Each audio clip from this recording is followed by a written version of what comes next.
Hello, family and friends, and welcome back to this week's episode of Family to Family Workshop. Thank you again for always tuning in with us. We have our lovely guest here tonight, Monica Graham. She's a community advocate. But before we get into our show tonight, we want to pay some bills.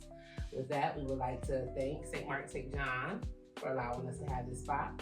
We would like to thank the Federal Credit Union, ESNL. We would like to thank the Freedom Scholars Learning Center, Inc., for allowing us to host in their space. We also would like to thank Rush Unlimited Media for being here doing our videography and making me look good. Awesome. Most of all, we would like to thank our family and friends in the Beechwood neighborhood, and most importantly, God and our friends watching us right now. So tune in, grab some more friends, hit the share button, tune in, come on in tonight because we have a great guest here tonight. She's not connected to anybody's entity, anybody's brick and mortar. She's connected to the community. She's connected to the people.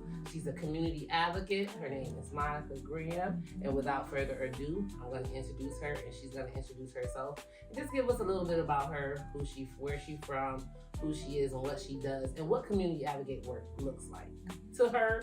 And then I'll get into a little bit about what it looks like to me, and then, like a broad view of it. All right, and without further ado, here's Mrs. Graham. Thank you. That was lovely. Right, thank you. Thanks for coming in with us tonight. Yes. So, how advocacy got started for me was, it really is interesting because I had to think about it when they sent me the question, right? Because I've been doing it for so long, and I'm in a lot of different spaces, right? But I am intentional about my time, my talent, and my treasure, right? So know that if I'm with you or your organization, you are doing something that is impactful not only for the community, but for our Black and brown children. Again, did you hear what she said? Her time, talent, and her treasure. So your treasure is the people that you're working with. Yep, people I'm working with, money out of my own pocket, the people I connect, right? The corporations, the donors, all of that, okay? Gotcha. So advocacy, my journey started kind of late, right? So I am a lifelong learner. So I'm always trying to educate myself around my culture, my people, in the systems in this country, okay? And the history of this country, okay? So I think that the part of activation for me was when I attended a historically Black college, university, right? North Carolina A&T. That's big. So I think that's education is key. Indeed. So that's where I kind of got activated, and all of the feelings I was feeling made sense. Okay, right? Come on. And they were able, the professors, the community, the village there was able to kind of say, all right, now that you know, right, education, now that you have the knowledge, right, these are the options, and this is how you go out and do the work. And it's going to look different for everybody, right? Some people advocate on a large scale. Some people advocate on more short-term, immediate results. But that was kind of my activation point. And I would be remiss if I didn't mention my mother, right? So single mother. Come on. And she instilled in me the values of be true to yourself, never let anybody take advantage of you or bully you, right? And education. Get your education, because that's one thing no one can take from you. Talk about it. Listen, I want to repeat it because she just said some powerful things.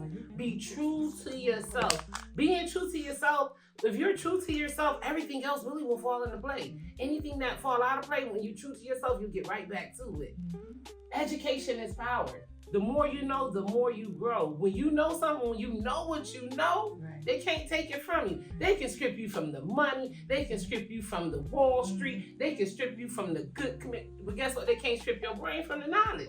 So no matter where they put you, if it's in a cell, if it's under a rock, if it's under a rug, you still got that knowledge with you to prevail. Knowledge is key. That's right.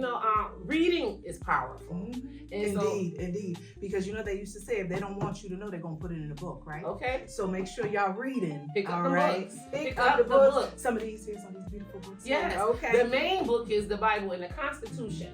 And I'm not saying that to make you religious or anything. It's educational. A lot of people look at it and think, they take too much things into religion. It's not religion. It's just education. Yeah, and it's whatever your holy book is, right? Quran, Torah, Bible, whatever it is, right? Any book at this point, right? We just want you reading. Let's just put that out there. Right. All right, but that's my mother. She was like, follow all these things. And she just instilled it in me. So you have this activation with this knowledge. and this just feeling of injustice, right? And then what my mother's saying to me, and I'm like, you know what? I have to put my feet to the pavement and I have to make a difference. And that's kind of how my advocacy journey started. Begin. Okay. So with that being said, what can you say are some challenges? Because I know it got to have some challenges to this stuff. I mean, being a sister, being a mother alone, those are two challenges. So now you saying I'm gonna come speak up for this underlooked at, scrutinized with people. I'm gonna go advocate for them. And so what I would say is the challenge, and I'm gonna keep this real simple because we only got to 7 o'clock because we could be here all night with this. Okay. So what I would say the challenge is for me is unity, right? When it comes to advocacy work, you really have to know yourself, and you have to know what your passion is, right? And you have to stand in it, and you have to find your village in it. And guess what? When your issue is settled, when your bill is passed, you still need to be there for everybody else, right?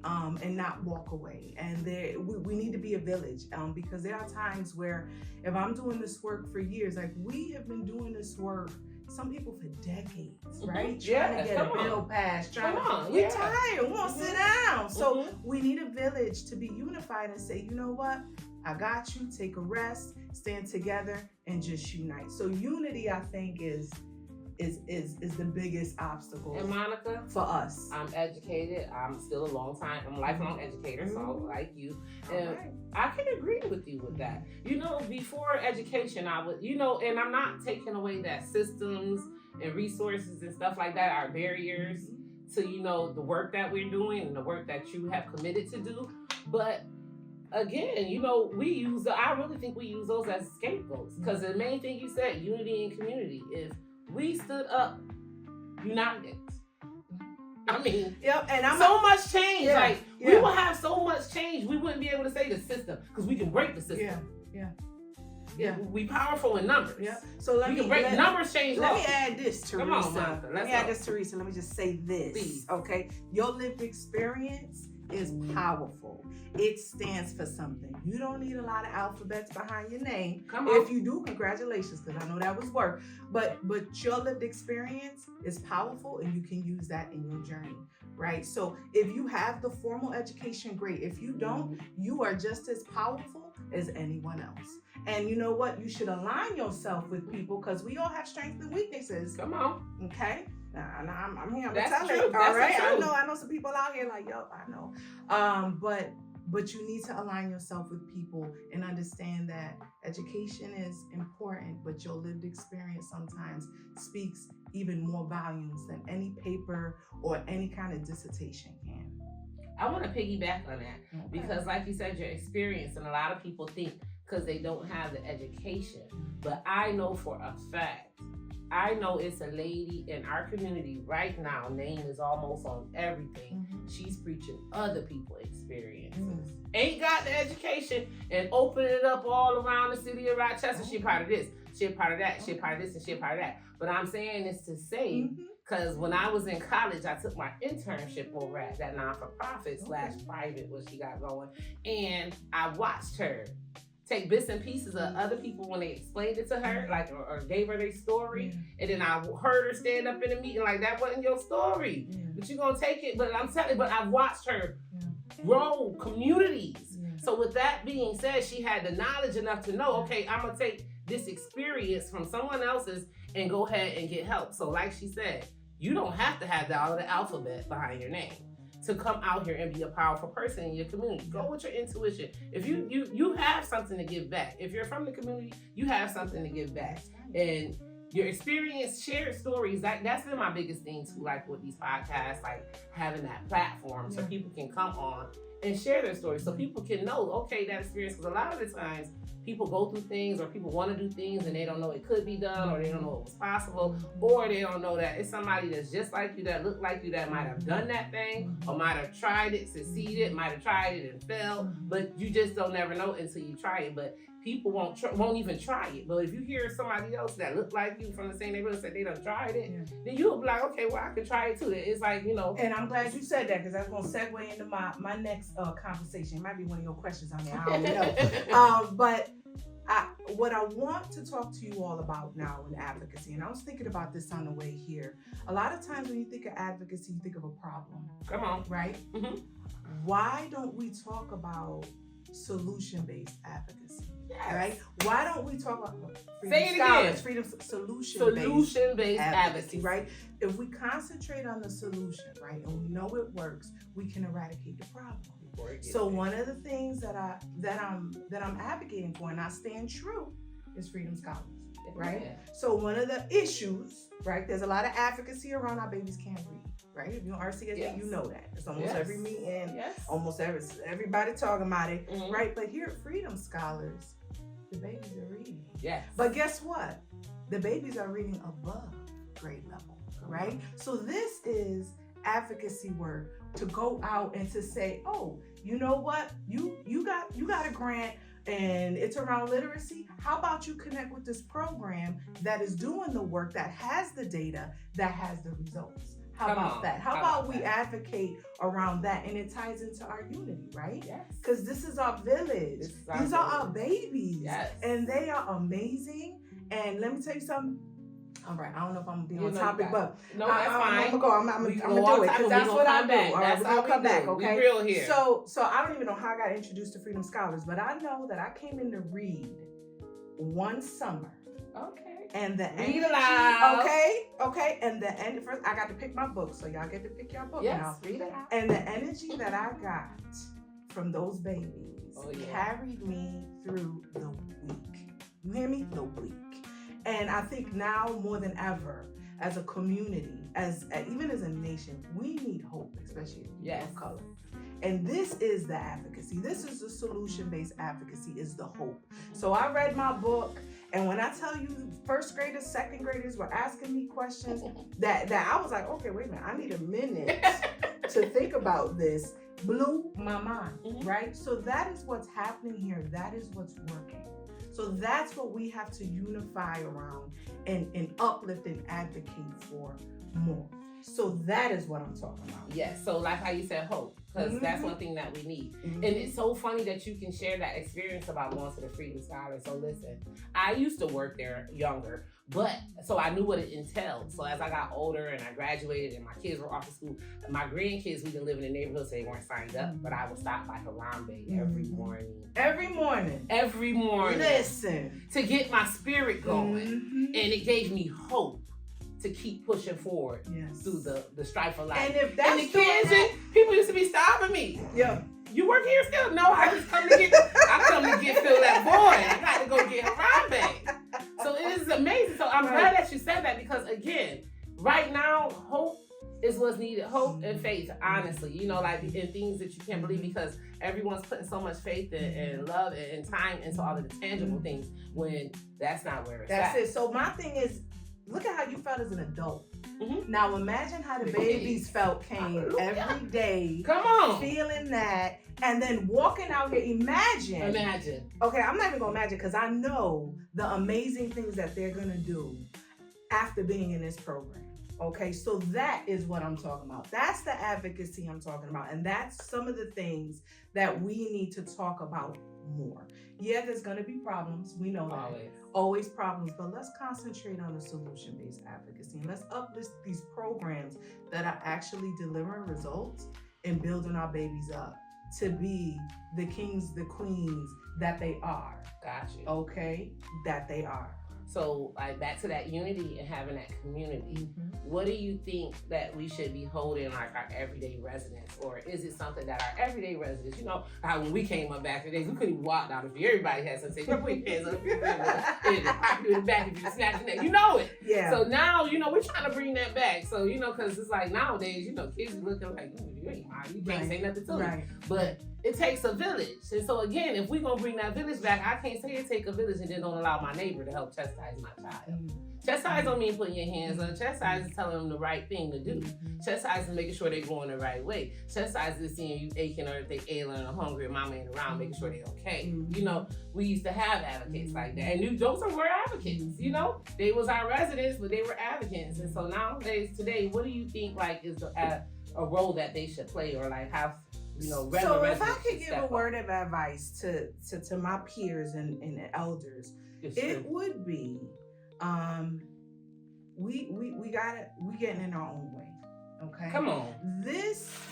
So let me make a point. She said it clear. We get in our own way. Okay. So this is it.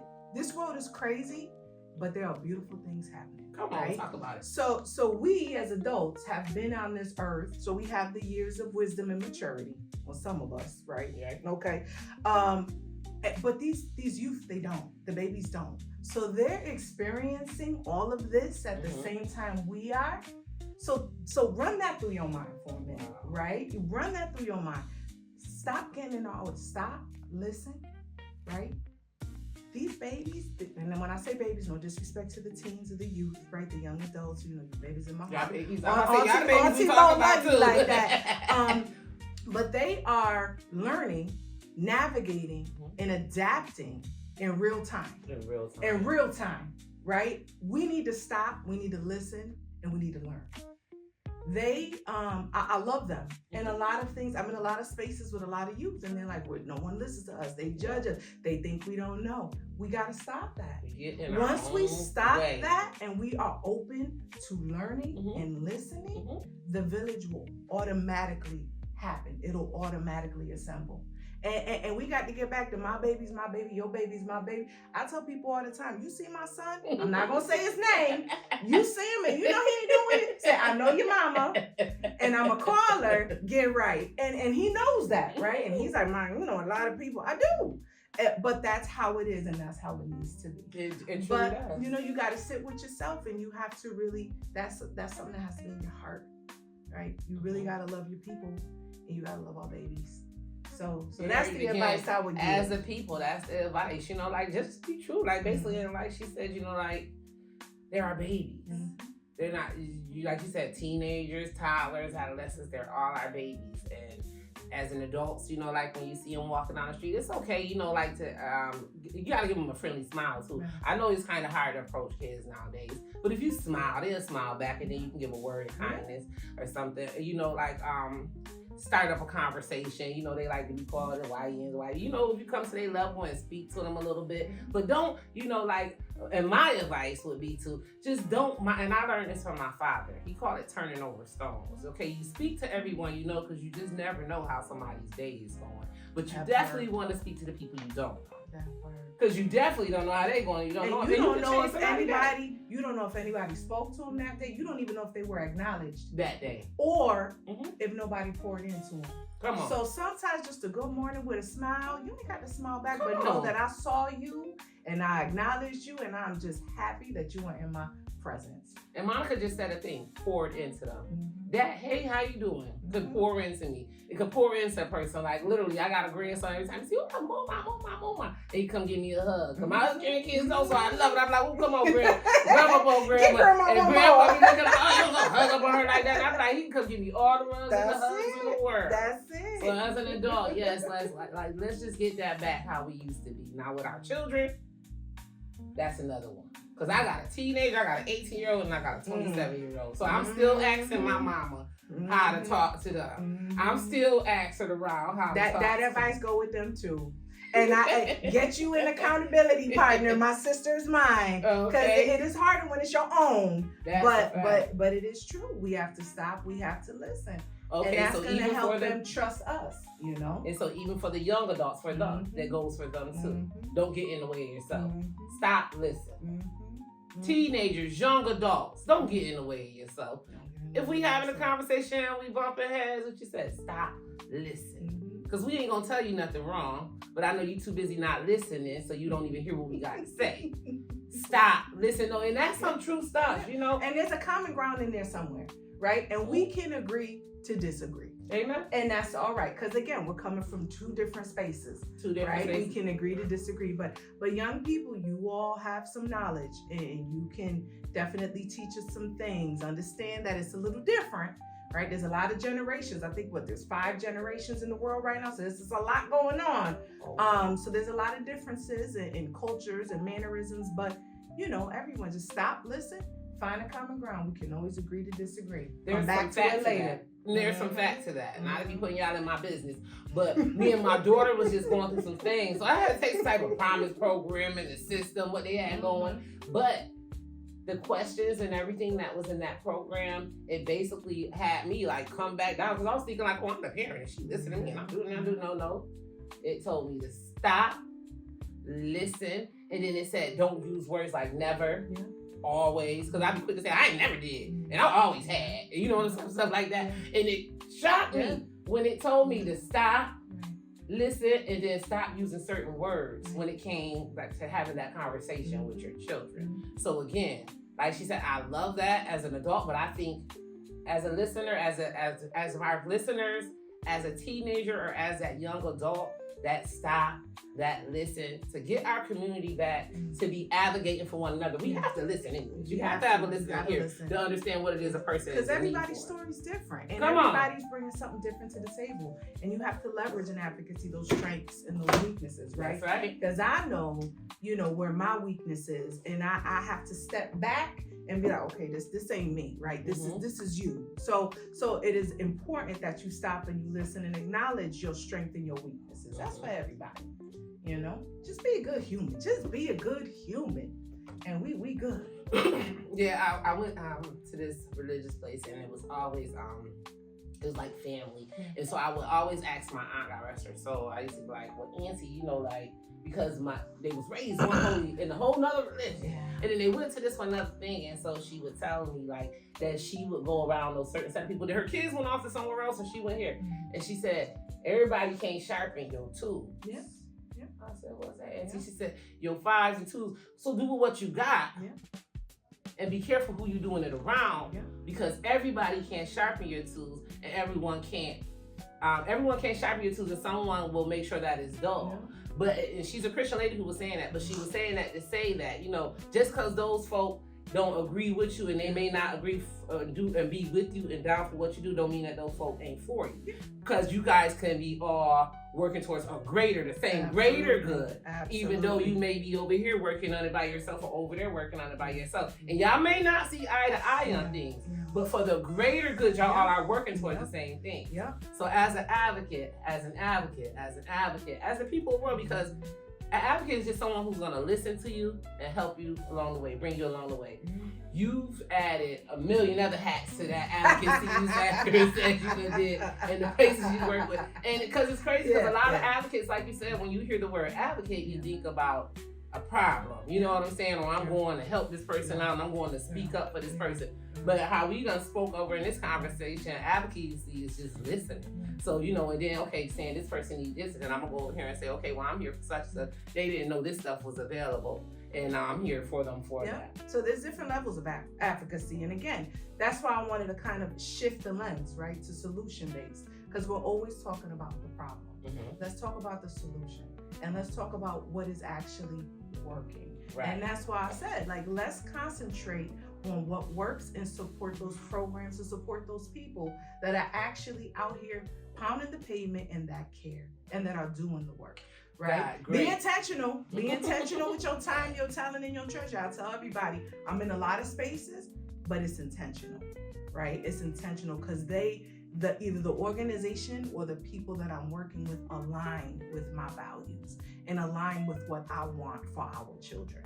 So don't get it twisted. I know what I'm doing. And those tune in, I'm not sure if you heard or not, but Monica has done some advocacy work around Freedom School Hours, and she says that this is a gym that's a part of the solution, not the problem. Correct. And so she's saying we need more of these going around. We need more people to connect with Freedom Scholars, you know, see how we can get this advocacy going on over there. We got a literacy program. We teach the children to read. We're only over in this neighborhood, but you can reach out to Monica. You can reach out to Freedom Scholars. Because Monica's an advocate for it. So Monica's going to be able to help you. That's right. I know. Link you to the reading and literacy program. We got to know there's more out here. You heard what she said. She's going to see you. Whatever your issue is, I got you. But you have to start. We have to start advocating. And, you know, at home, we are our number one advocate. So that's again. So like she started out in the beginning, you don't have to have all those titles. You don't even have to have a title to be an advocate. And advocacy is big. Advocacy is big. I'm not sure if you've been out to Albany. Been out to Albany, done all the things. Advocacy is so big. We need so much more Black and brown people now. There's an office in Albany, and we can go advocate for anything you like. Surprised that when you go up there, you'll never see groups of color people. Last time I went up there, it was a group of the LGBT people. When I say I need to be with y'all because they were 50 deep, and they was coming through there smiling because guess what? Everything they want, they get it passed. But why? Because they got unity. They got unity. They don't care if you a B, you a C, you a D, you a X, you a Y, and we all doing something different. They got unity. Here it is, Black people, we all these different color sizes. We can't come together for nothing. But what kills me about that is when we ain't had nothing, we was together. Now that we doctors, lawyers, teachers, advocates, community leaders, we can't come together. And you know what? That's what I love about this generation because they figuring it out. They figuring it out. They are so fluid, and I don't understand a lot of it, but I'm with you. They're fluid, they're adaptable, and they're like, you know what? We're gonna figure it out. And that is coming back full circle. So that's why I'm saying we have to be respectful of each other and our youth because they got it. They're figuring it out. Yes. And they're all coming. You see them walking, doing protests on their own. Like they're like, this is wrong, right? But we also have to stop shutting down that curiosity. Yes. Shutting down those questions. Yes. That's part of their advocacy, right? This doesn't look right. This doesn't feel right. Can you explain? Can you? I need to know. So we as a people and as adults, I'm gonna say it again, as adults, we also have to, now do it respectfully, young people now, but we also have to understand they're gonna ask questions, and curiosity is also a point of advocacy for them in a lot of their spaces for our young people. Oh yeah. I got a story first. Because my son graduated from the suburban school. Okay. And so, once the senior year hit, he started advocating because he started seeing, okay, this shouldn't be like this. He be like, And I didn't even know he was at the school. He played a lot of sports. So he started advocating for himself. And guess what? The coach didn't like him. So him and the coach didn't get along. His senior year, I'm talking about my son was on this wolf pack for 4 years and made it. I can show the video when he first ever played for them. And cause he's a lineman, and I said, watch the ball. We've been sacking him. They called him the press machine. Like when he was playing in 18, on YouTube his sophomore year, they said it when them games was on YouTube and they said, oh, Miranda this, and they see him running down. They knew this school, they knew that team and that pack right there was gonna get a brick. They ended up getting a brick for that school when he graduated his senior year, but his coach, because he advocated for himself so much, did not afford him the opportunities that he was supposed to get on that field that year. He only played him when he wanted to play him, so the scouts and stuff didn't get to see him. And that was big because I had to explain to myself. So while we were doing it, I was a mean. So watch, like she said, how you advocate for your children.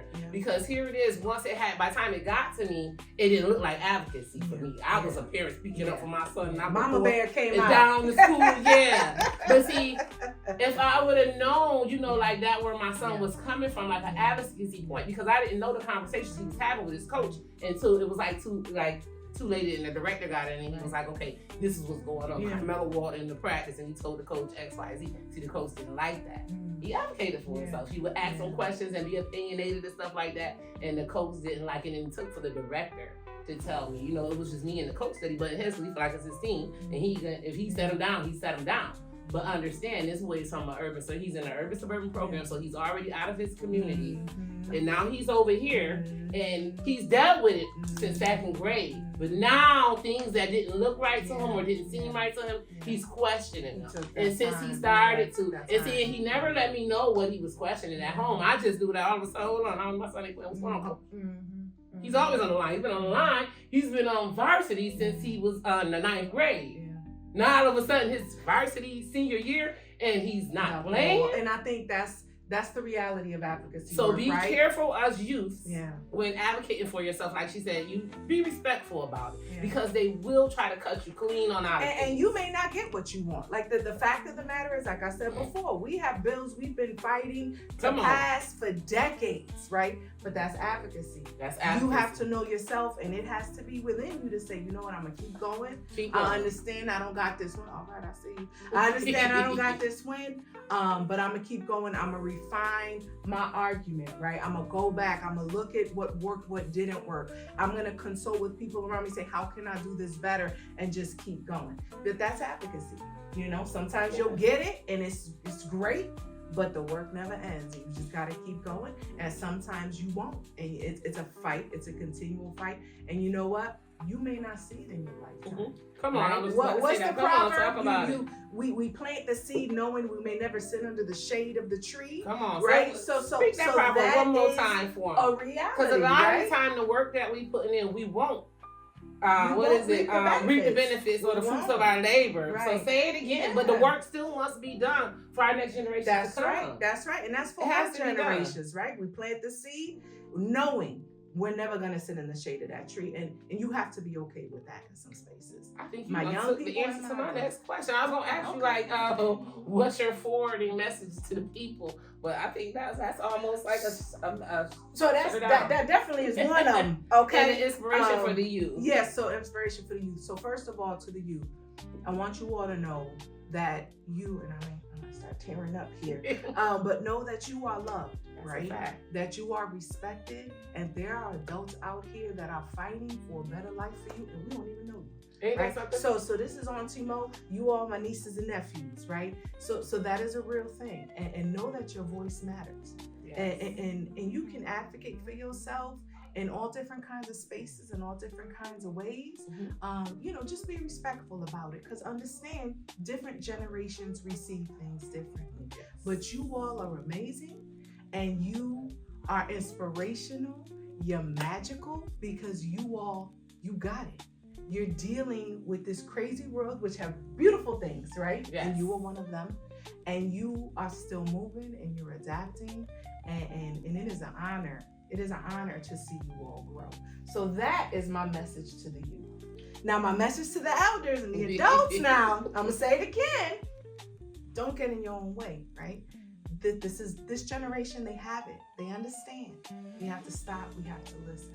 And a lot of things that understand that they can teach us. We don't know everything, right? And you need to be leery of people that say they know everything. Come on. That part. Everybody. That's for everybody all the way around. But we do need to stop, and we need to listen, and we need to be open, because if you are in this advocacy work, whether it's problem focused or solution focused, the youth, a lot of them have the answers, and they can tell you where the problems are, and they can give us the solutions that we need to fix what we gotta fix, right? So that's the conversation. And respect our elders, right? Our elders have knowledge that is literally being erased from books. Come on. Okay? I'm telling y'all that, right? They have knowledge that we need to give us that hope, right? To keep us going, to give us our guardrails to succeed. And that's for everyone across the board. We have to get back to honoring our elders and our children. That's what we have to do. So that's my word. Listen, I was going to drop something after that, but I don't want to say y'all nothing. got a mic so I can I don't want to say nothing else after that. What can I say? I was going to say, you like we dropped the ball, but y'all, I see y'all picking it up. Stay strong and stay united. But you killed it, because that's what it is. Because we have to take care of our elders and our youth. Like, we at the point, like, where we really don't matter. We're doing what we're supposed to be doing. That groundwork, you know what I'm saying? All of that material stuff, that party life, all that stuff. Yeah. We that in between. We matter, but like you said, it's our youth and our elders. And the elders, for that main reason, like you said, they always wonder why, like, I set up all of the elders in my family, on both sides of my family. I got so much knowledge, like, literally, my cousins, my father was here. Didn't even know it was pictures of his own parents right here at a church on the wall. But I sit up under all the people all the time. So when I put the pictures in, they say, oh, who got all the pictures? Her daddy gave her a house and she got all the stuff. No, those pictures right here in Rochester with y'all. I just sit around all the old timers and get all the information. And you'd be surprised how much is not in the books. Yeah, absolutely. A lot of the books. Yeah. If we go back, we'll see. Like, I ain't even gonna mess y'all up, but I'm gonna tell you off camera. Like, it's intentional. It's intentional. It's intentional. Yes, because you know our people wouldn't really. I don't see they gonna cut. I was about to say we live. We live. Yeah. We live. We want to thank you guys for tuning in. We want to thank you for tuning in. We want you to remember always that the adults, the elder adults, not my people my age. I'm talking about your elder. Respect your elders. And always sit down and try to get a Jew from them. Get a Jew, get a snack. I ain't talking about no real stuff. I'm talking about like sit down and get something from them. Try to squeeze some type of information. Where you from, even where they from. A lot of them don't tell you like if you, a lot of people don't even know where their grandparents from. They don't know they from Florida or they from Alabama. But do you know they walk a life down there? Why they and were the there? Story behind it. Why they left. You know what I'm saying? The land, because a lot of them left land and left property, like land, because the babies, the land was being left to the children of the children. Those are our grandparents and our parents and stuff that came up here and left land behind. And it's real time for our youth and our peers. Mm-hmm. You can see the strength that is within your family and your lineage. That's real time, right? We have living ancestors with us, and you can see the strength and just the tenacity that you came from within your family. It is important. Very important. And elders, listen to your youth now, Come because on. they got some solutions. They're gonna tell you how to fix it now. So we sitting up here thinking we know everything. They got some solutions. They got too. some solutions for us now. So we need to listen too. So it's definitely a two-way conversation. Definitely. Alrighty, we'll take that. We'll take that. Two-way conversations. Young people got solutions too. Each one teach one. Absolutely. Each one teach one. Absolutely. The more you know, the more you grow.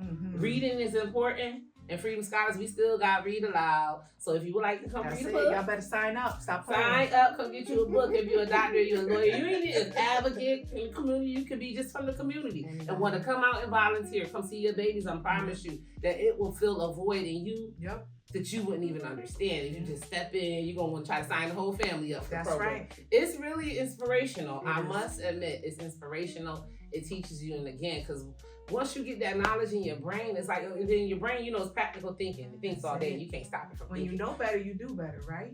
So you need to stop by and read and get to know. I'm trying to tell you, because when you put more knowledge in your brain instead of because you can't stop it from thinking. So if you all stroll to social media, it's going to be thinking about all the stuff you see on social media. And a lot of that stuff is fake. It's fake. Don't nobody put on there what they really. Don't nobody put on there the real life struggles. Nobody put on there my RG&E do, and this is us do, my car being repo. Everybody go on there. They tough, they fly, they rich, they family up, they lit or whatever. Like nobody goes on there and tells the real, you know. But it is a young girl who I'm following. I want to big her up from Rochester. Her name's Keisha. She moved from here. I think she moved to another state. She's making her money virally or whatever, and what she does, I think it's pretty cool because she's sharing along the way. She's reaching back. Yes, and she's showing, she's sharing her struggles, because a lot of people don't show the struggle. She shows the struggle on there. She shows, I'm a big piece, but she shows her struggle, and I really like that. I don't follow people or nothing like that. When I go on, I might look to find her page just to see how she's doing. I've never sent her anything, but if I had to, I would, just because I like how she's sharing that it's not always peaches and cream. It's that lived experience. It's that lived experience. That lived experience. Yes, that lived experience. It sure does. Yes. It helps you grow. And then again, you can't know where you go, where you going until you know where you come from. And I didn't understand that saying until I went to college and graduated. And I'm like, what next? Then I'm like, okay, what next? So then I went to school, became a CNA, did that, retired from that, I'm vested. That's where my money comes from when I retired. So now I went back to school, I got my human services degree, and I'm like, okay, now what next? It's because now I was trying to find my purpose of what I'm fighting for, what is my advocacy for? Yeah. And that's where being a lifelong learner comes into play, right? The more you read, and it could look like however it looks like for you, right? For me, it's reading. I love to read. Amen. And I'm reading everything. I don't read too much fiction, and I get, they make jokes on me about that. But I like to know my history. I like to know what happened, so I can make sure when I'm in this work, it doesn't happen again. And I'm not trying to fix a system. Come on, me. All right, I'm trying to dismantle this systemic oppression, right? Come on. All of it. I want a system that we built for us, right, from our own hands. And I need a strong army to do it. And that's the problem part. But I also need a strong army to support the things that are working. And to pour into our babies. We mentioned the Read Aloud program, right? That's going to fill your cup. Pour into your babies. They need to see you. They need to know that there's a village out there that cares enough about them to not even know them, but to share their space with them and to just pour into them. And they're going to pour into you too. So beautiful things. Beautiful things. This was fun. It was.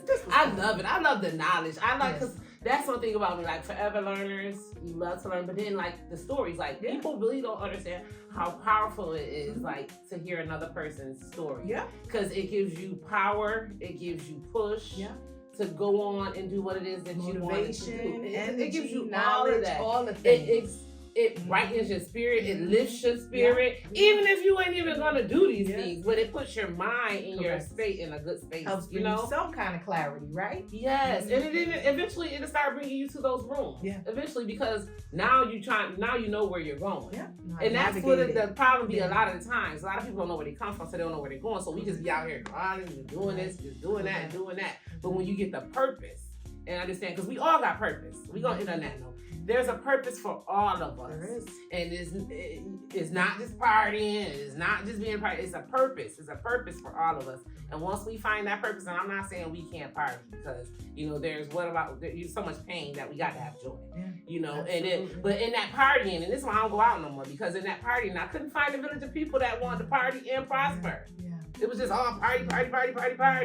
Like, we can't party here, but then, like, I can be at the next book drive, or I can be at Harambe, or at Read Aloud, and I don't see none of the people I party with in that building. That's why you gotta come to Freedom Scholars and read and party here. Party here. Thank you for tuning in tonight, guys. Monica was fun. I know y'all they turned up in the night. Sure did. See you next time. Thank you so very much. Bye.